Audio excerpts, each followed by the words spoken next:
Hello and welcome. In this tutorial, we're going to build a NOT logic gate. So the idea here is we have a very simple circuit. When you push the button, the output is 0. When you don't push it, the output is 1. So essentially, we simply got to put in an LED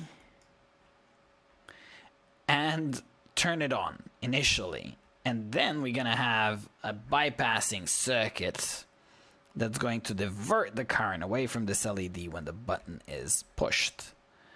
There you go. So that would be a pretty straightforward part 1 of the circuit.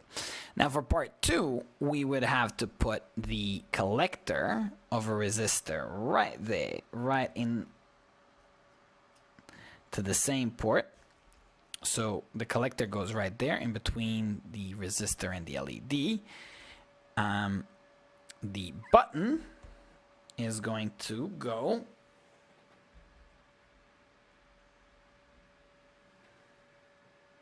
with one leg into the base, then the 10K resistor is going to go into the other leg, so that pressing the 10K should turn on the base, and finally you make the bypass complete with connecting the emitter into the ground.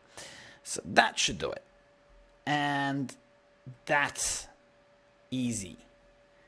Push the button, LED is off, otherwise the LED is on. That is the NOT logic gate.